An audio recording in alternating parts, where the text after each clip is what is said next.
everybody, and welcome to the third episode of the American Soccer Junkies. That was the soulful sound of Bruce Springsteen's Born in the USA leading us in this afternoon. My name is Dan Popko. I'm here with my good friend Steve Fogarty. How's it going? And this is our third episode, so hopefully you listened to the first two, and you decided can't resist and had to come back for some more. But it's been an eventful few weeks in the soccer world. Plenty of news to cover about the U.S. men's national team. But today, I think the first thing we're going to start off with is a story that is all over the soccer world, regardless, in America, definitely in Europe. Sir Alex Ferguson stepping down after 26 years at Manchester United. He's been an institution. It's the best way to describe it. He has led them to so much success. And now he is stepping down, retiring from the game. The real question is, Manchester United is hiring David Moyes, but from Everton. But where do they go from here? What's the next step? Well, Alex Ferguson, maybe the greatest manager in the history of football. It's almost like replacing John Wooden at UCLA. 26 years at Man U, 13 Premier League titles.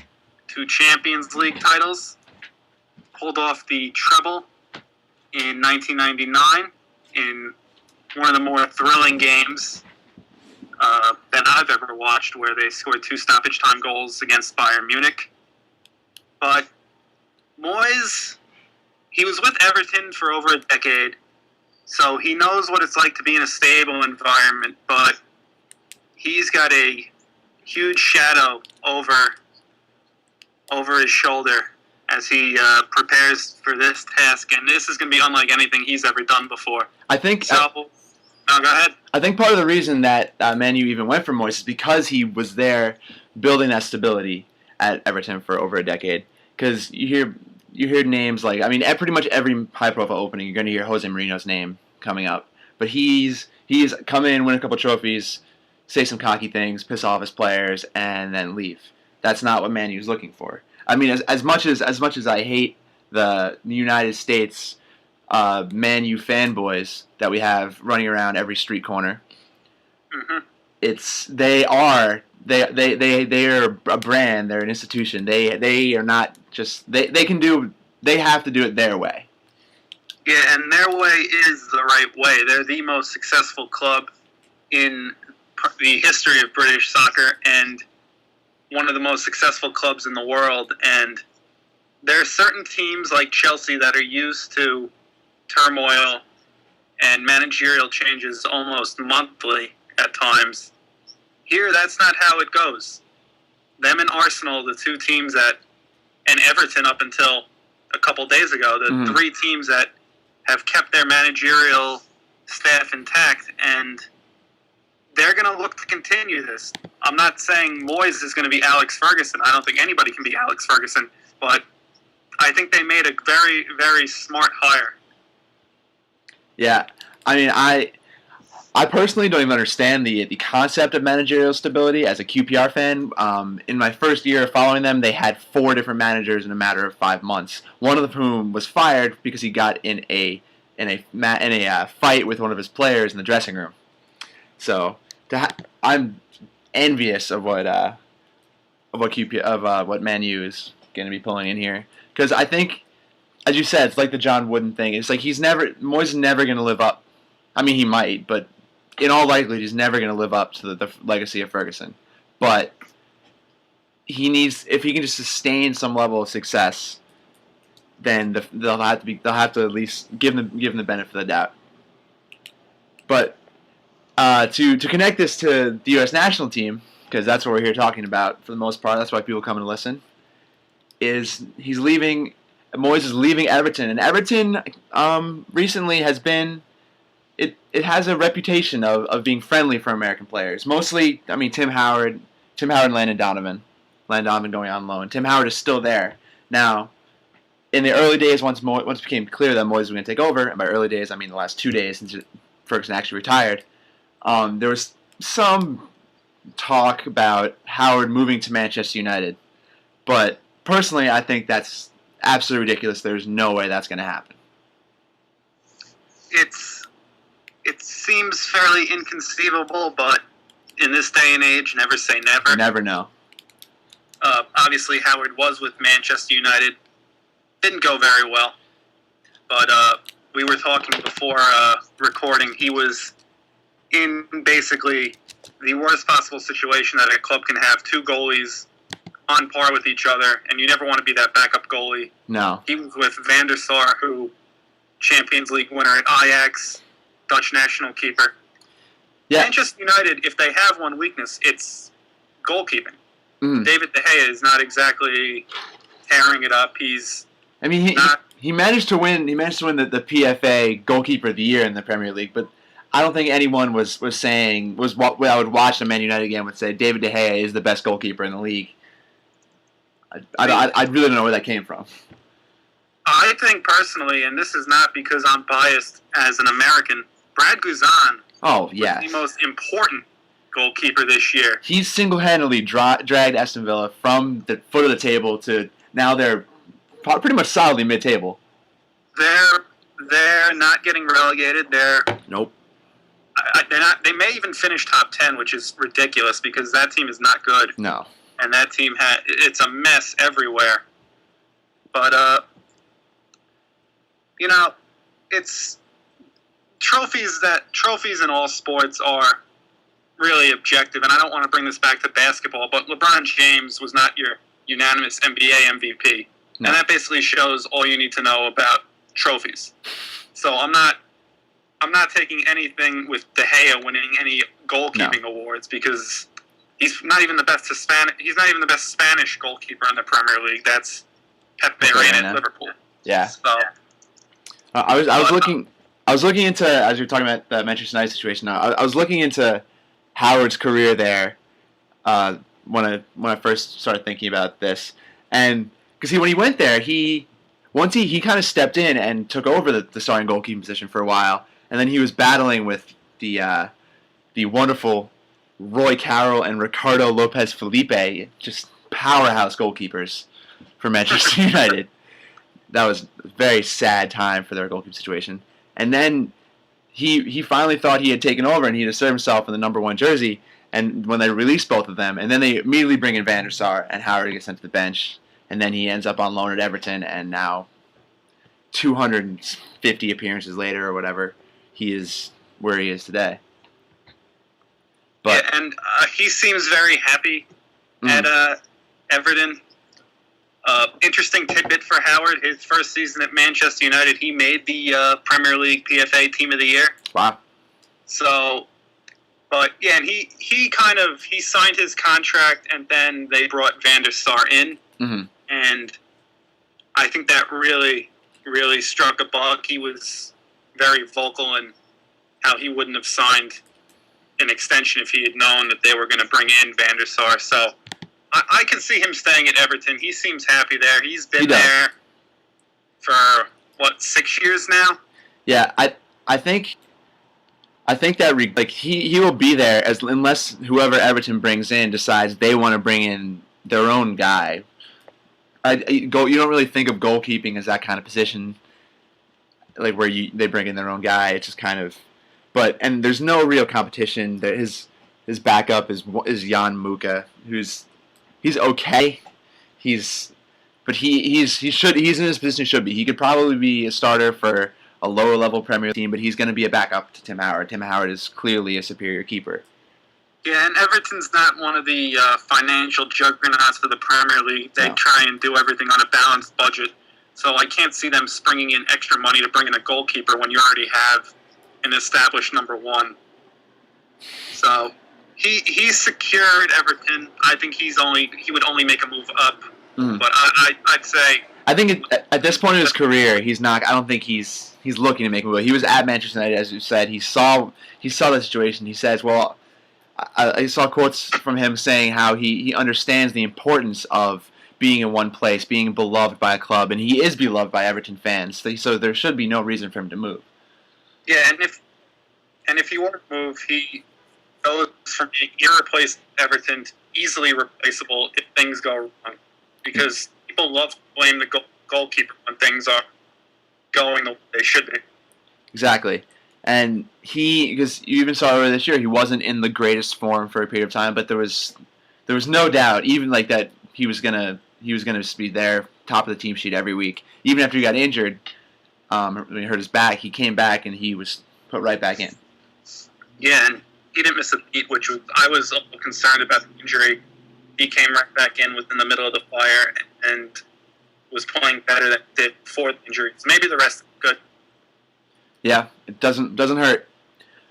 But so continuing from Howard, who we think will most likely be staying put. Unfortunately, it's definitely always interesting at this time of year as the season start wrapping up in Europe. The silly season, the transfer market, the rumors start flying.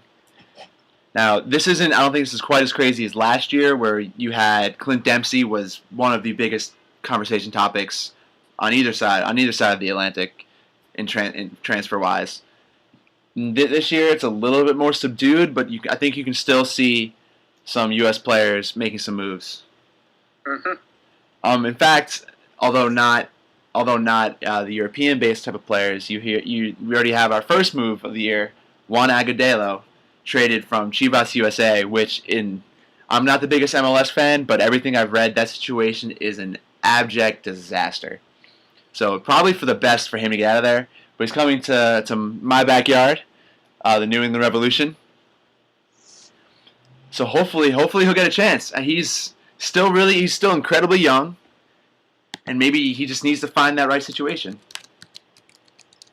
With Agudelo, I'm usually against a young player moving so frequently during his career. He moved, obviously, from my backyard, New York Red Bulls, to Club Deportivo Chivas USA. But, yeah, that team was a mess. They didn't even inform the manager that they were trading Agudelo. So, and he's been okay. He scored, I think, 2 goals in 4 games this season. Mm-hmm. So, you don't want young players in tumultuous situations, but you would like to see him in New England for the foreseeable future, unless he were to make a move to a higher level club, which I don't think is in the cards right now because he hasn't exactly been setting the world on fire. So just hopefully stability for him, because you said he's still young. He's only 20. He's 20. He's not 21 until November. He can't drink legally in the United States. No, he can't. So find a home. New England, solid club. They haven't been great lately, but they're the former U.S. national team great, and our Gold Cup. We watched him play in the Gold Cup. Jay Heaps is now their manager. Anything could be better than Chivas, which isn't. Yeah, I think you said it best, an utter disaster over there. Mm-hmm. So just find a home, play well, score goals, and no more transfer rumors for the next couple of years. Yeah. I think it was interesting that in January, for the January transfer window, there was talk of him moving to Celtic, and that just never materialized. Everyone thought, oh, done deal.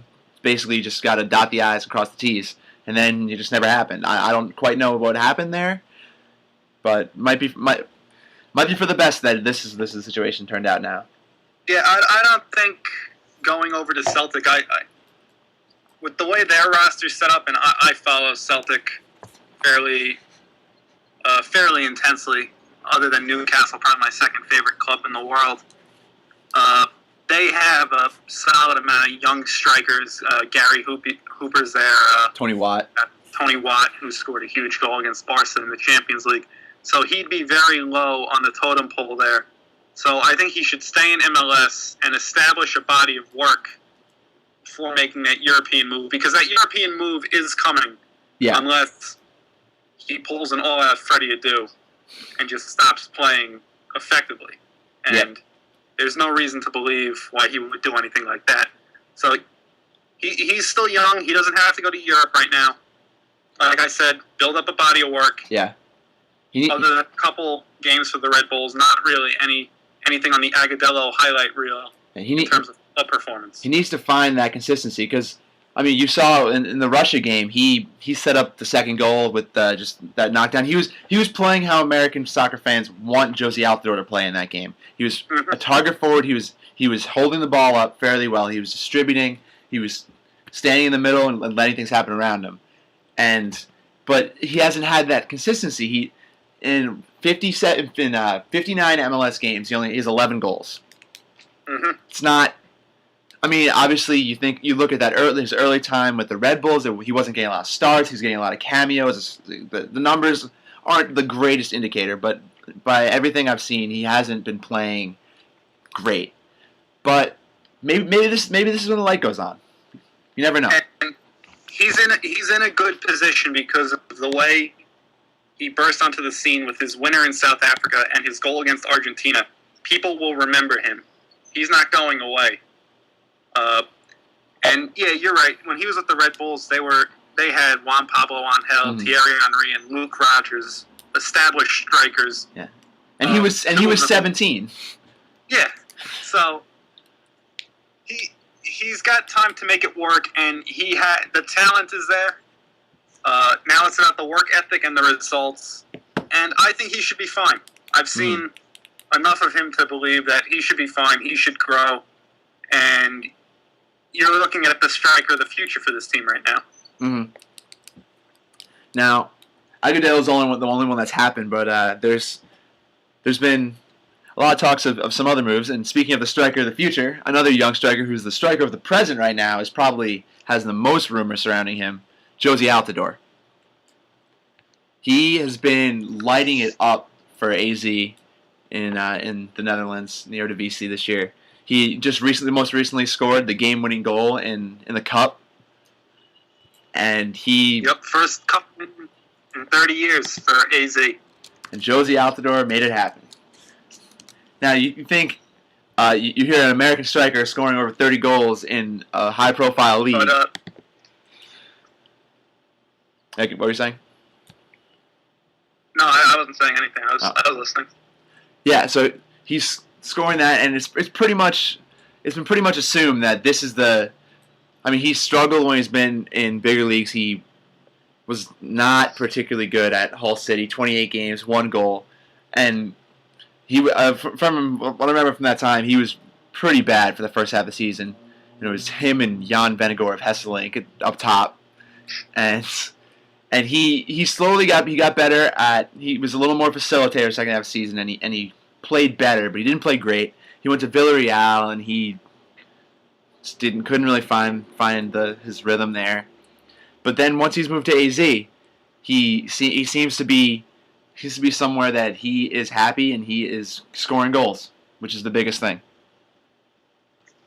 It's pretty incredible. You saw last year's season. It was wondered, is this a flash in the pan?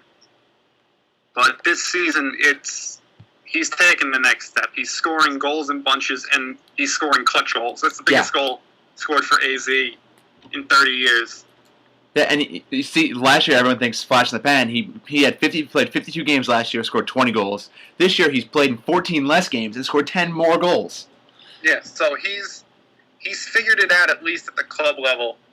And as much as I'd love to see him stay at AZ, he's gone. He's saying all the right things. I saw an interview on ESPN.com where he was saying that he's happy. He's really happy at AZ. He said, and one thing they always think with players, he said his family's really happy, but he's not married, he doesn't have kids. So he's basically saying when his parents come to visit, they like it there. So he doesn't have any really roots put down there. So he's still young. I mean, we forget how young he is considering he's been around. He's 23, I believe. So 23. So he can move anywhere. He's saying the right things for AZ, which it's good, but you're right. He's gone. Now, the one thing that people are going to talk about is that the Dutch league it is a very open league. It really plays to strikers, and he's getting the service that it's more open. He's getting the service that he doesn't really get with the national team, considering he hasn't scored in 16 months or something. But so the question is, can he transfer that to a tighter league? What do you think? I think he can, but he needs to go somewhere where he will play. Yep. You can't put him in a situation where he is going to be coming off the bench, making 15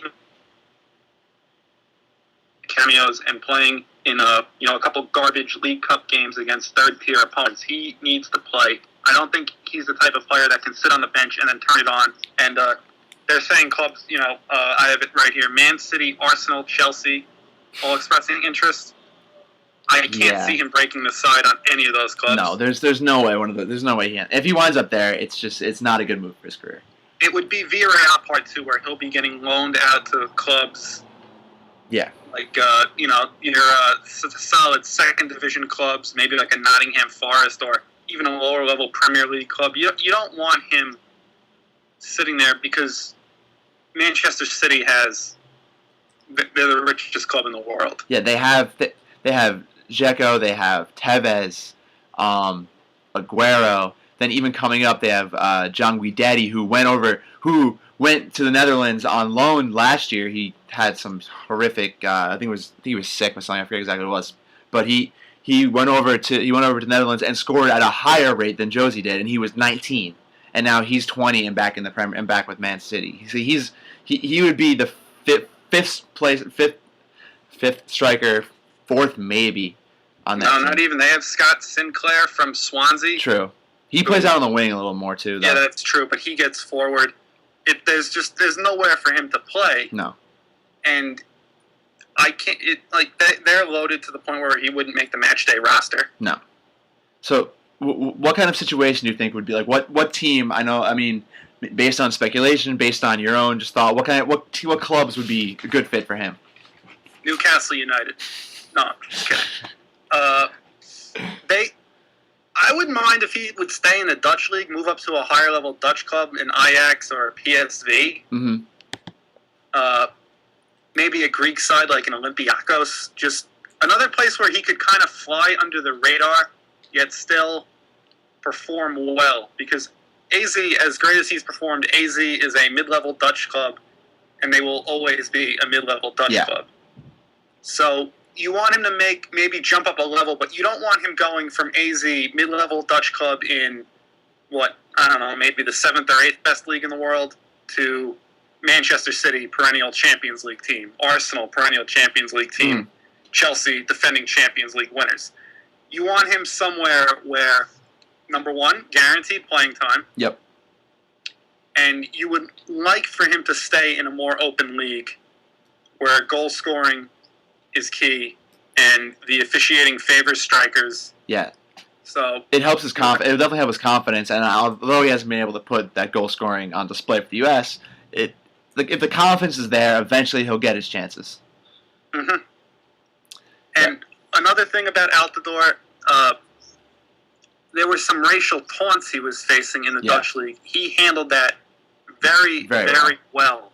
So there's a good head on his shoulders. So you put him in the right situation, he'll make it work. Do you have any club suggestions? I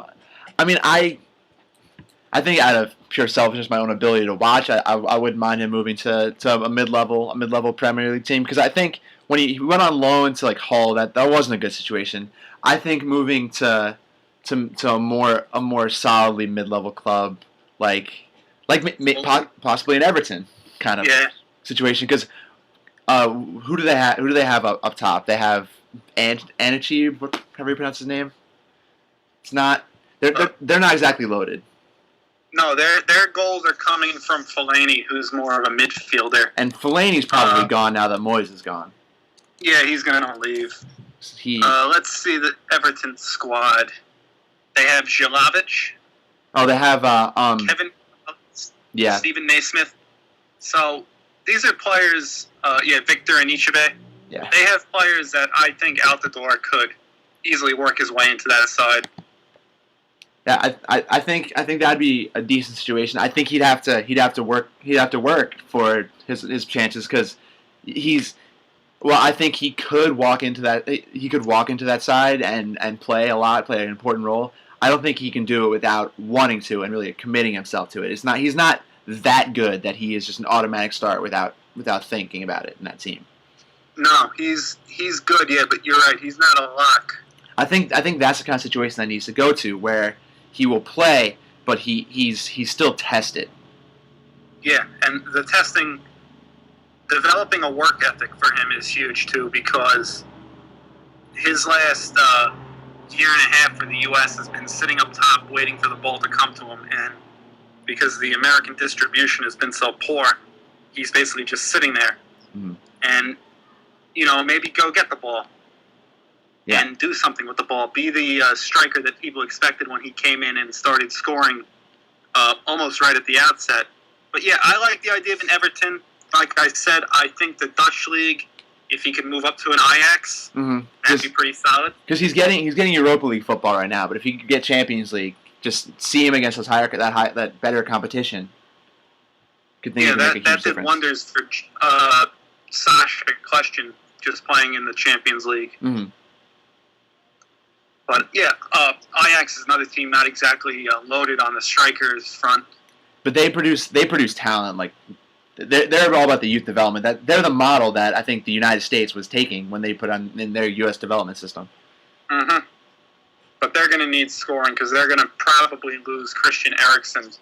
Oh yeah, most likely. And who'll probably make a huge transfer somewhere. Probably one of the 10 biggest this year. But yeah, they're going to need scoring. It's going to be interesting because he could go almost anywhere. Mm-hmm. There's very few clubs that you could rule out Josie Altidore playing for next year. Yeah. With the exception of AZ because he's not staying. It definitely makes it interesting going in the next couple months as we see this develop. We really don't know where he's going to end up. No, it'll be interesting for sure. Yep. So now, while we pretty much know that Josie's going to be on his way out, he's going to be going somewhere. Other players in the U.S. pool, we're less certain about. Have you heard any other rumors swirling around about anyone? I said the Michael Bradley to Valencia rumor last time. Yep. Roma has steadfastly denied that they will be moving anybody to Valencia, so I'm happy with that. I can't really think of any off the top of my head right now. I mean, I jotted down a list. Roster and maybe Maurice Seydoux away from Bursaspor, but I don't see him going anywhere. Yeah, I jotted down a list of guys that I just for pure talking points. I just said Seydoux because he's on Bursaspor on loan from Stoke City, and he just never got a shake there. So I could see him staying in Turkey. I think that would probably be best for him. That they took Josie on loan too a couple years ago. Yeah, they did. Yeah, they also have Anton Ferdinand on loan from my club QPR. Goddamn. So other players I noted possibly Omar Gonzalez, but his contract is up. I think he's probably more a next January move because his contract is up at the end of this MLS season. Yeah, and he's only making, I think they released the MLS salaries. He's only making something like $200-something thousand a year, so he's due for a raise. Yeah. And they are already paying Landon Donovan and Robbie Keane a lot of money. Yeah, I'm interested if they can afford to keep him. I feel pretty confident he'll be moving on. Just like even last winter, there was talk about him moving, and then he asserted himself in those two qualifiers, the Mexico and the Costa Rica games. He's another one though. If he moves, he's got to go somewhere where he's going to play. He can't be like Nguchi Onyewu at Milan and just sit there. No, he needs reps. He needs to make a smart. I mean, that's the key with all these U.S. players is that they hear these big clubs calling and they jump at it. They need to make smart decisions. Like Michael Bradley is an example of a player who did it right. I mean, his loan to Aston Villa was it wasn't like it was more he was kind of fell out of favor in Mönchengladbach, and I don't know why he never got a chance at Aston Villa. Like only Michael Bradley and who was the coach there at that point? I don't know. Was it Lambert? Might have been Lambert. Yeah, only they know. So. But I think if you look, Gonzalez could move to probably a mid-table prem. He can move somewhere.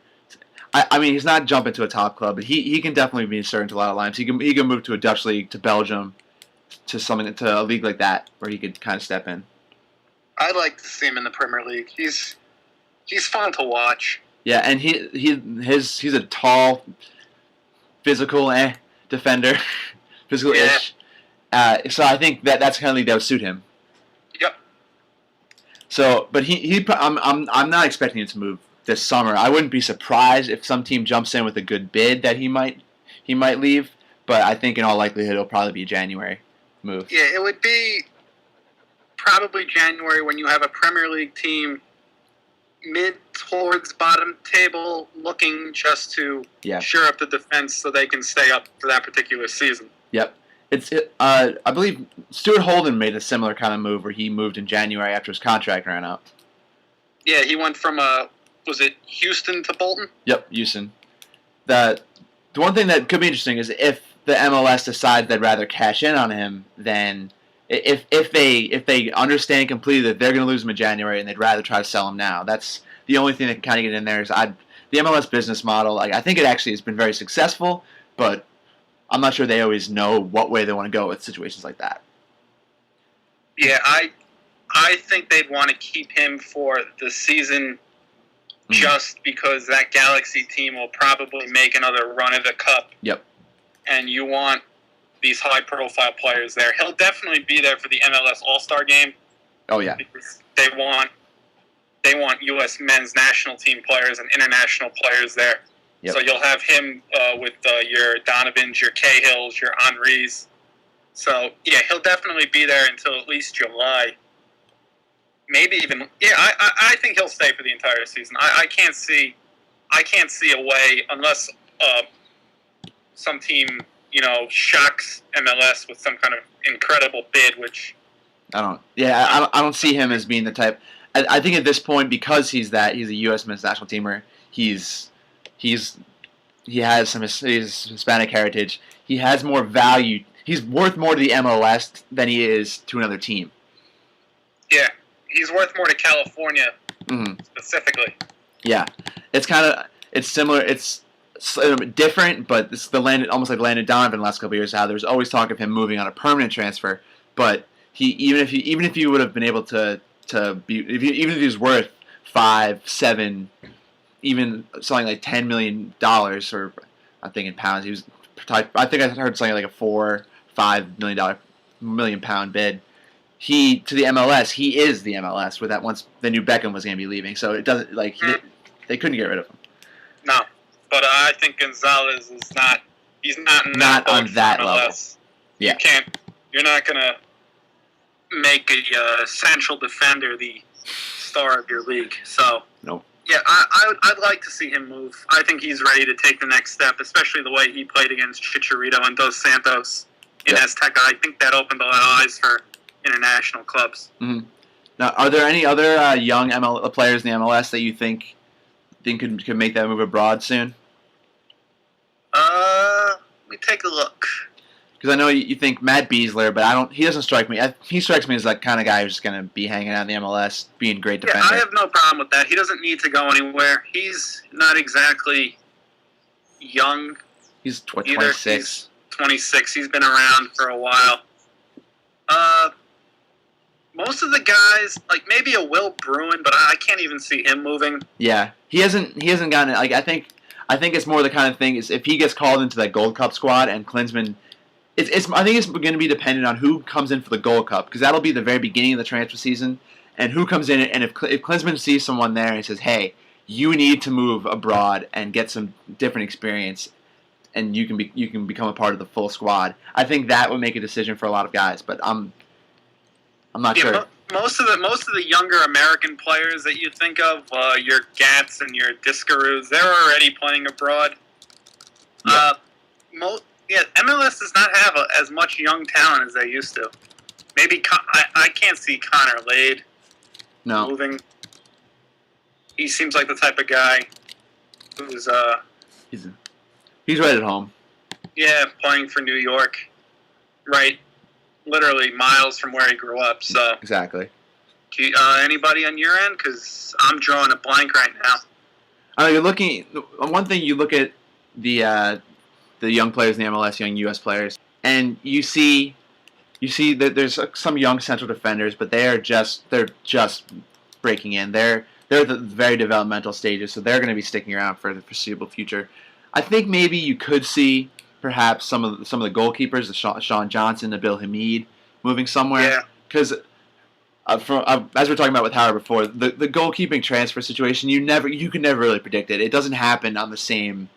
It doesn't make as much sense as everything else.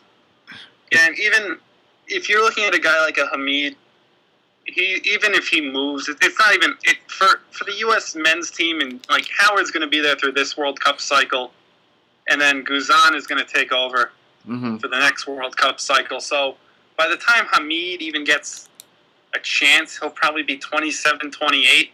Yeah. So if he moves, great. If he doesn't, well, it's not the end of the world. I assume he'll be on the Gold Cup team. Yep, but I'd start him over Raimondo just. Yeah. It's really Hamid versus Johnson on which young keeper Klinsmann thinks is the better future. Yeah. The goalies are very hard to predict. Mm-hmm. Anybody else? No one else I can think of from the MLS moving away. But one player I heard, I was reading something about moving to the MLS potentially, is Herculez Gomez. He was in the MLS for a while. He played with, I believe it was with Sporting Kansas City, and now he's in Mexico, and he's doing fantastic with Santos Laguna. So, but there was talk potentially of him returning, because he is that U.S. national teamer. He's great personality. He's incredibly active on social media. He's very marketable at this point. And the thing is, he's getting older, so he's not going to be very marketable for very long. So this is a situation where the MLS might pay over the dollar amount to get a player in, because he has that value. But it's nothing set in stone. Do you think that him moving from Mexico to the U.S. though would help him personally? I don't think it would particularly hurt him, because I think you look. I was reading a piece about how the U.S. men's team scouts, and you think Klinsmann they watch a lot of games in person, and they go more scout those fringe guys or guys that they're working. Like, they don't spend a lot of time worrying about the Dempseys, the Bradleys. Obviously Gomez is not on the same level, but he's the kind of player that he's at a point in his career that you know what you're getting with him. You can call him in and put him on that wing, and he'll do his job. He'll put in a workman's effort. Yeah. If he were to make a move, I see here they said the Seattle Sounders are interested in him. Mm-hmm. That'd be a good move. A place where he could come in and be the fan favorite star of the team right away. Yep. Like, you don't want him going to, one of these MLS clubs that are in the dredges of the league. You want him going somewhere where he can be on that national stage. Yeah. Playing in the MLS Game of the Week on ABC in the summer. Mm-hmm. So that's another one where it's dependent on where he stays, because the Liga MX is better than the MLS. There's no way around it. Yeah. So it's interesting with him because he, like you said, he is 31. He's going to be. Oh no, he just turned 31. Yeah. So yeah, this World Cup is his swan song. So he's got to be in the best personal situation for him heading into 2013, into the remaining 2013 Hex Games, and hopefully the 2014 World Cup. Herculez, I'm looking up this article right now, and basically what he's saying the right things about how he's still with Santos, but he's saying like the Seattle situation is something that's very interesting. It's like, how could you say no to a great organization? And so it's something you consider. And the one thing that I really took away from this article was it was on ESPN, like Insider, is that he understands what he'd be coming back for. Like, because what he says right now is that he is more well known in Mexico than the United States, but he understands. He says, I feel like if I come back to the MLS, I would have a perspective, a story that most don't. I feel like I could be very marketable. If I come back, it's not going to be for marketing. It has to be the right situation. And he's saying Seattle could be the situation, but he understands what he'd be getting into as well. He's not just thinking. I think at this point of his career, that might be something he's more interested in. I mean, obviously he wants to play at a high level, but he can consider those extra things as well. And it's not just that; it's these teams want him, and they want him to get right in there, start up top. So wherever he goes, if he goes to the MLS, he's playing right away, and he knows he'll be on the pitch, so he doesn't have to worry about trying to beat somebody out because he has built up in these last 4 years one hell of an impressive resume. Oh yeah, he earned his way into that 2010 World Cup, and I honestly when he was called in, I didn't know what to think. I don't think anyone knew what to think with him and Buttle being called in, and then he's made himself irreplaceable. He has to be on that team every time Klinsmann calls in a team. I didn't see it coming. I wouldn't have seen this coming. No one was seeing it coming in 2009, 2010 even. You're stretching it. Yeah, he played his way on with a great season in Puebla, and then he scored. He was scoring like gangbusters in the friendlies. I think he had one against the Czech Republic. I think he knocked one in against Australia too, right before the World Cup started. He and Dempsey played very well together too. Yep. So he's got to be on this 2014 squad. Hopefully, this 2014 squad. Mm-hmm. But yeah, he's the type of person. He's going to go what's best. He's going to do what's best for him, which is the way you have to look at this. Yep. Now, I mean, those are pretty much the only possible transfers. I mean, that we could see. Maybe Fabian Johnson, Danny Williams transferring out. They'll be picked up by another Bundesliga side. It's not something I'm going to go ahead predicting, but I could definitely see them moving from the relegation with Hoffenheim. Yeah, you'd like to see that too. You don't want PD that you're going to come back up. Nope. So yeah, this World Cup cycle is gone. Something just doesn't seem right with him. Yeah, and Johnson he's the defender out of all the defenders that we have, the defender that can most likely get forward and make something happen, which is something that this team is lacking right now. Yeah, because he came in and the left back has been a problem spot for so long. He came in those first couple games he played and he made it his own. Oh yeah, he was dynamic. He was one of the best players on the pitch, without a doubt. Yep. Now if he could get moved, that'd be nice. I think he'll be picked up somewhere. He's got a lot of respect in the German league over the last couple of years. Hopefully he'll move, and I don't think it'll be a major story. He'll probably be picked up by another mid-table side. It'll just happen. But the other German fullback that the U.S. is employing, different story. This is moving on from transfers now.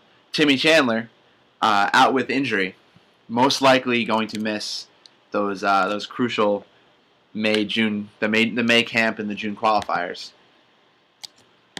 Now, and this goes even beyond this injury. He has been hurt a lot lately.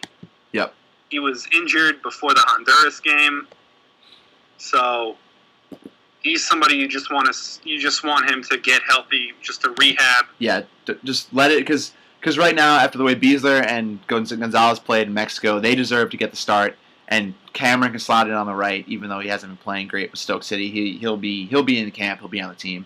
So if he can slip over on the right, let Chandler's cap tied now. So I really don't care. Like if he doesn't play for a couple of games, that's fine. We don't have to worry about him jetting off to Germany. No, I think Klinsmann needs to sit him down and just tell him, all right, you're going to be out for this cycle, but we're going to need you when the qualifiers start again in September. And I think that's the way they're going to have to go about doing this. Yep. Because the worst thing they could do is rush him back too early and end up with a more severe injury. And yeah, he doesn't need to be on the Gold Cup squad. Just get back, start playing for Nuremberg in August, and we'll see you in September against Costa Rica. Yep. And speaking of that Gold Cup squad, as Klinsmann said, no one that they call in, no one that's not based in Scandinavia or the U.S., including any players based in Mexico, they will not be called into the Gold Cup unless they're in camp for the May and June games. Now that doesn't mean they're gonna necessarily going to be playing in those games. Was he necessarily going to make the match day squad? Because last year I believe it was Zusi who was called in. He was the 24th man on that squad. He was just playing. He was in the he was training with the team, and then when it came down to they had to name the squad for the qualifiers themselves, he just went home. So yeah, I like the way Klinsmann is handling this, and I agree with him 100%. Yeah, and the biggest situation, the biggest story out of that camp is that Klinsmann has already said that he's going to call in Stuart Holden to that camp. Now, I personally don't think he'll get on the field for those qualifiers unless he comes in and just absolutely impresses in the camp. Like it's conceivable that he could make the roster, but I think he's more because he hasn't been playing that much. He only came back a couple months ago, and Klinsmann said he's already talked to Bolton and gotten permission to work him through the summer, so that while most players need that off season, they don't want to work through the Gold Cup too after working through everything else and then start up. Only have maybe 3 weeks off before they start up again. Holden has been off. He even said he's like I've been off for the last year and a half. I'm ready to get to work. So he'll be in. He'll play the Gold Cup, and then he might. He's has to sign a new contract with Bolton, but they want him back. And I don't see him going anywhere. They wanted him back. He was transferred to Sheffield Wednesday. He saved Sheffield Wednesday from relegation. Yep. Came back to Bolton for the playoff push. His training with this team, I think he could make the matchday squad. I think he'll get a half, probably the second half in either the Germany or Belgium friendly, and that'll probably determine whether or not he's on the matchday squad for the qualifiers. Yep. The thing that's interesting with him, and this is where if he's playing for the Gold Cup, can Stuart Holden become a guy who can play 90 minutes again? Yep. He needs to get the stamina back up. And he plays a position that right now the U.S. is pretty set with starters Bradley and Jones. Mm-hmm. And Holden was all set following the 2010 World Cup to take that second midfield spot before, just awful luck with the injuries. Yeah. And he's being treated by Bolton fans the way Fulham fans looked at Clint Dempsey. Yeah. So we forget that before he had that awful injury from Johnny Evans, awful tackle. Yeah, that was a disgrace. Before that injury, he was in consideration for Player of the Year in the Premiership. Like Bolton was sitting like 7th, 8th in the table, and he was the best player on the pitch at all times. It was him and the other teams. They were making things happen. Yeah, Bolton, his image at all times, and he was somebody that he was a little bit to the level he was at before. It would be a coup for the U.S. Yep. Because he was, and that's a big if though. So this is a huge summer for Stuart Holden. Yep, because he's 27. He's not. I mean, I think he's the kind of player that if he gets healthy, he can kind of play for a little bit later than some other players. But this is his cycle.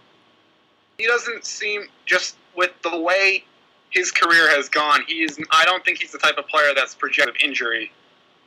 So the time is now for Stuart Holden. I hope best of luck to him because he's a really good player. He makes things. I mean, he's just the type of player you root for. Mm-hmm. This is his chance. Now we can start working into our favorite segment, 23 for 2014. Now, do you see Stuart Holden on that squad after this revelation? He's going to be called in for the camp. Do you see him on the squad in 2014, getting on the plane to Brazil? As of today, May 10th, 2013, I say no. Yep. Because I have not seen him play yet. Yeah, I'm not exactly watching a lot of Sheffield Wednesday games this season, so. No, he's back with Bolton anyway now. Mm-hmm. That loan ended early once Sheffield Wednesday secured their place in the championship for next year. Because Bolton is making a playoff push to the Premier League.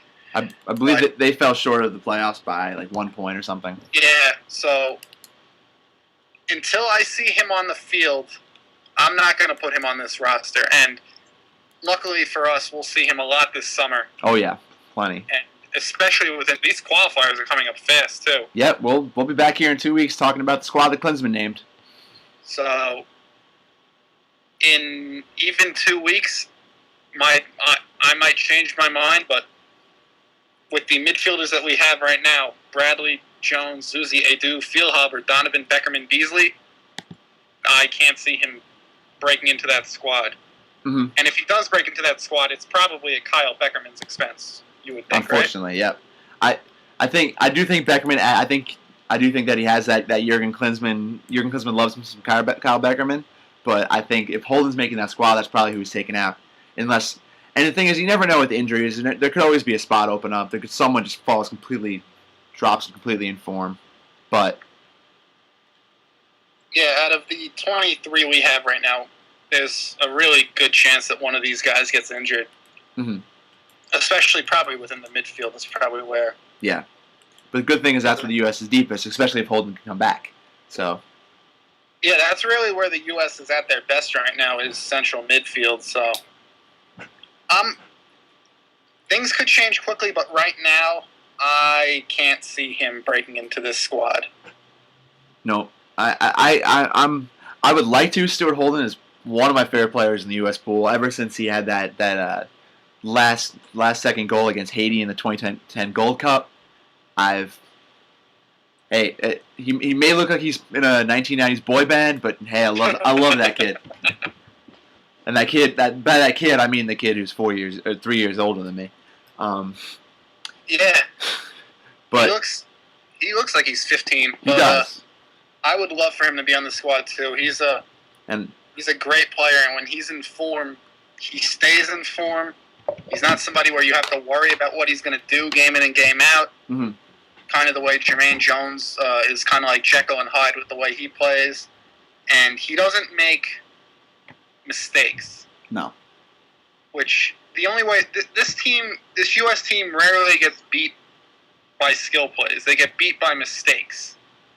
And when you have a player on the pitch that can play mistake-free, make the right pass every time, never overstep his bounds or go above and beyond his limitations, it's a positive. So I'm holding out hope, but like I said, right now I'm not putting him on the team. Nope. I agree. I really want to put him on, but I think we need to see something first. And a couple games in the championship is not enough. I mean, he'll most likely be playing there next year, but that's fine. Like, it's a very good league. It's a very competitive league. Is the most important thing. And they play a lot of games. Yep. So he'll have chances. So yeah. So we're not ready to put Stuart Holden back in on the plane to Brazil just yet. But is there any other changes we should make from last time? Just to remind our listeners, our squad is at goalkeeper we have Howard, Guzan, and Raimondo. In defense we have Beasler, Cameron, Castillo, Chandler, Gonzalez, Goodson, and Johnson. Fabian Johnson, that is. Midfield we have Beasley, Beckerman, Bradley, the Bees, Killer Bees, 1990s Astros style. Landon Donovan, Maurice Edu, Benny Feilhaber, Jermaine Jones, and Graham Zusi. And at forwards, we have Altidore, Boyd, Dempsey, Gomez, and Eddie Johnson. All right, this might sound ridiculous. Sure, it does. I'm not putting him on this. I'm not putting him on the 23. I'm just throwing his name out here, and I think he should be on the Gold Cup team. Mike McGee from the Los Angeles Galaxy. Interesting. He's had an incredible season in MLS he right now. Has. Yeah, 6 goals in 7 games, I think it is. Something like that. I've probably one of the only MLS games I've caught. I watched a full half of New England Revolution game recently. Respect. And I caught some pieces of an LA Galaxy game at some point earlier in the season when Mike McGee started off the season. But I don't see him making it. I don't think last year when Klinsman called in Alan Gordon. And everyone, homophobe extraordinaire, Alan Gordon. And Mike McGee, I think Mike McGee's always been considered better than Alan Gordon. Alan Gordon just happened to move up the pitch and play forward for a while. Yeah. I mean, McGee he's never been capped by the full national team. He got 3 caps in the U17s and 2 in the U20s. How old is he? 27? He's 28. He'll be 29 in September, but he'll. I think he could make that Gold Cup. I think he's probably earned his way on.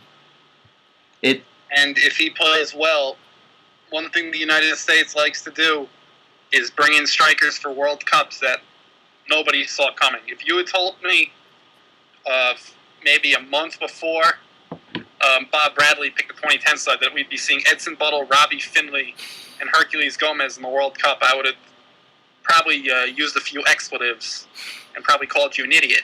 Yep. So you never know. And if he plays an entire season which I don't think he's going to be able to live up to this form because there's no precedent for it. I'm just putting his name out there. I think he needs to be on the Gold Cup squad. Yep. I don't think he's going to get into a qualifying spot, but I'm just throwing the name out there in case something. Yeah. So you heard it here first, everyone. Mike McGee. I want to make sure Mike McGee. I mean, I don't even think he's going to be Connor Casey in the 2010 cycle where he's scoring goals against El Salvador and then you never hear from him again. Connor Casey, just popped up in Philly, but yeah, great. Him and Jack McInerney. I'll drive down the I-95 and catch a game sometime.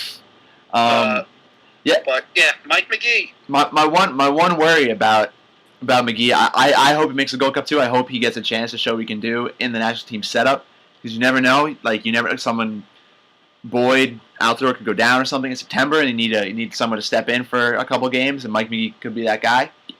But you look at it, and I know Klinsmann has said that he's going to call in the best team for the Gold Cup that he can, regardless of age. He's going to go for a quality side over development, and I'm fine with that. I kind of would prefer some of the younger guys, but I see the merits in bringing in those guys because you never know where someone might just pop up and make an impression like McGee.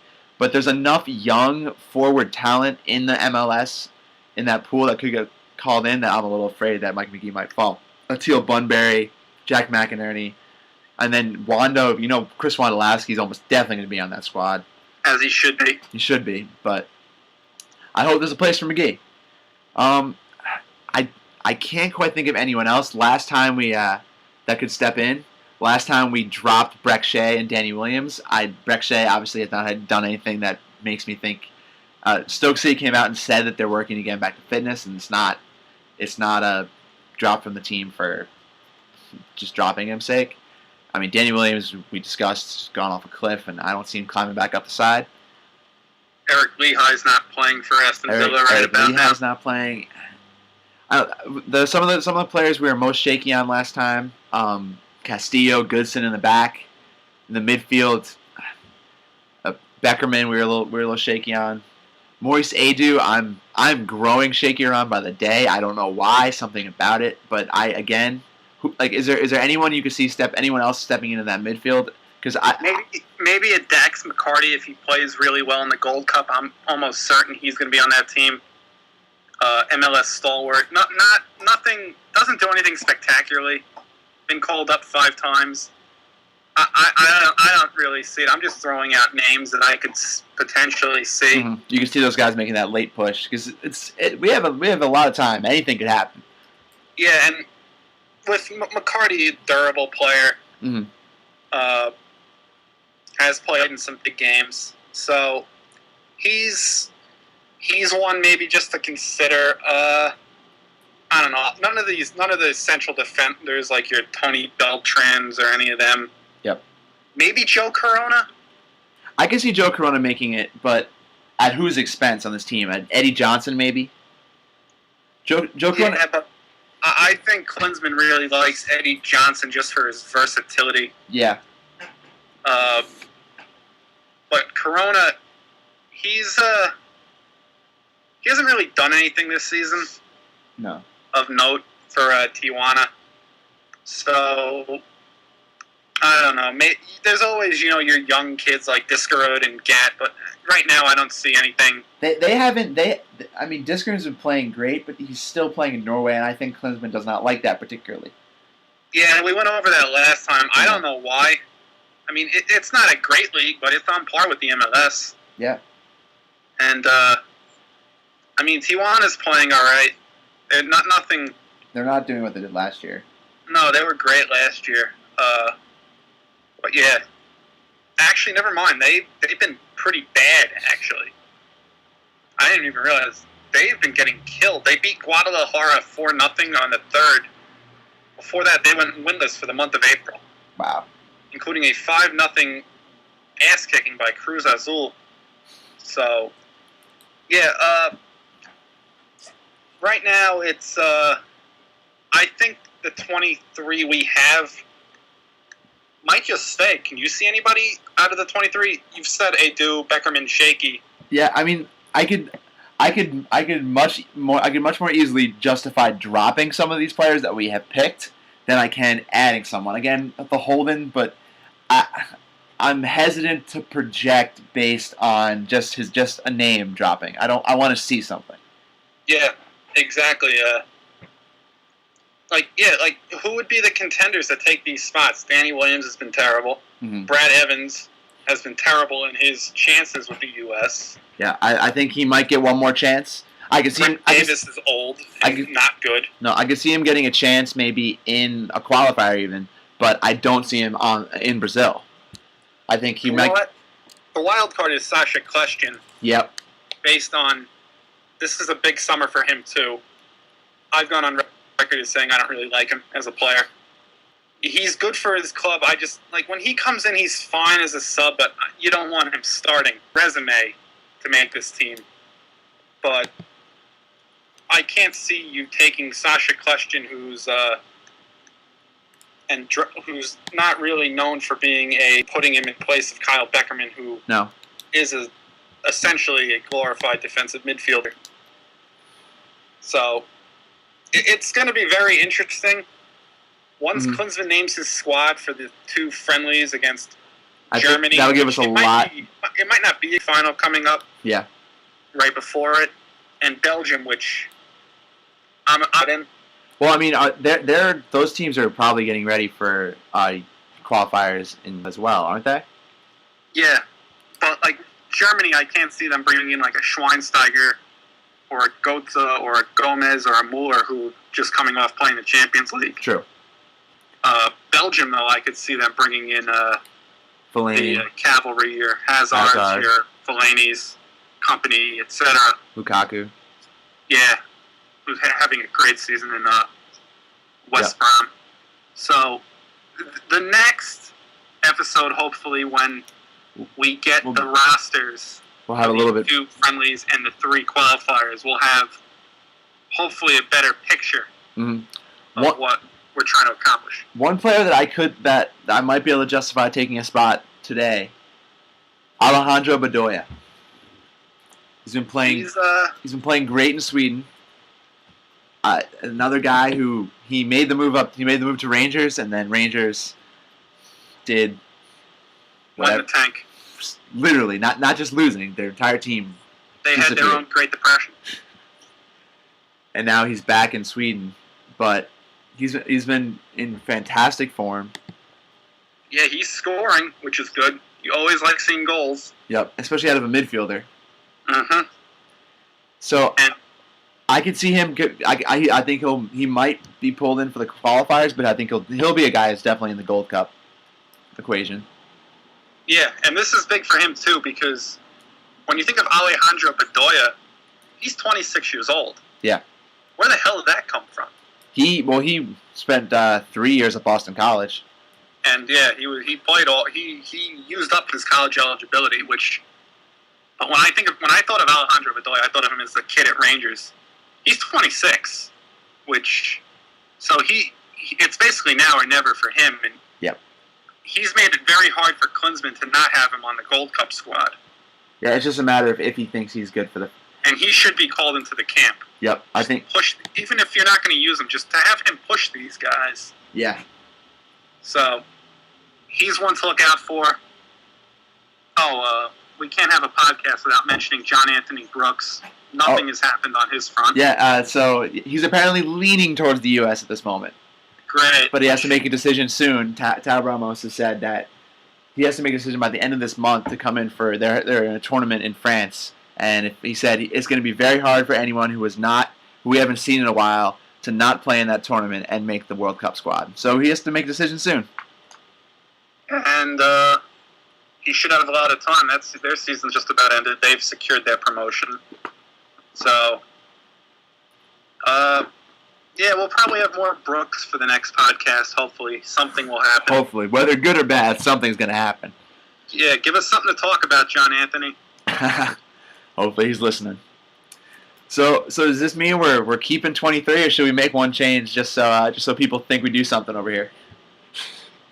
No, we do stuff. It's just there hasn't been anything that has, like, I'd rather get the 23 at its most accurate than just change something just so it makes it look like we're not a bunch of guys sitting on our asses doing nothing. I'm not making a change just to make a change. None of the guys, Jose Torres, Brad Evans, none of these guys really deserve a spot. Stuart Holden's the one who I think can come in here, along with Sasha Kleshkin, and maybe Chirundolo. I feel like he'll be called in for the camp. Yep. Because distribution from the back has been sorely lacking for this team. Yep. And that's what Steve Chirundolo does, probably better than anything else. What on earth has happened to Jonathan Spector? I don't know why he doesn't get called in. Him and Lehigh are the two guys that I think should have gotten called in the past. Lehigh hasn't earned it right now. Yeah, he's not playing, but Spector has been playing in Birmingham, the Premier League / Champions League for the past 5 years consistently. And yeah, I don't know why we don't call him in. There has to be something that we're missing. Yeah. Because every time I see him play, he's fine. I think you made the point last time, started on the Confederations Cup team. Held his own. And now, nothing. But, alas, he will most likely not be on the flight to Brazil.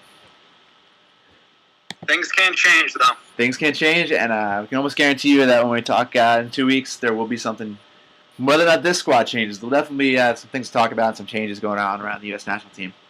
I have a very strong feeling that there will be a change in the 23 for 2014, yep. Possibly multiple changes. I agree. I think once we see the camp, and then definitely after the one, we'll probably go on for the next month after that. We'll probably have a podcast a week with so much going on.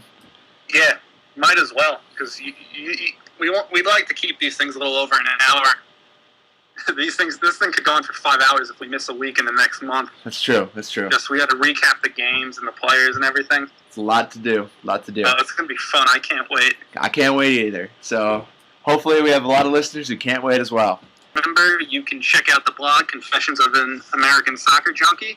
Yep. And you can follow me on Twitter at SAF5109. Or follow me on Twitter at PopkoDKG or at US_Soccer Junkie. And over the next couple blogs been a little light lately. It's been a crazy couple weeks up here for me, just finishing up my grad school. But look for a lot more content coming next couple weeks, and might even see my friend starting to write a little bit. So it's an exciting time to be an American Soccer Junkie. So we hope you enjoyed today's show, and look forward to hearing from you on Twitter, on the blog, and we'll see you in 2 weeks.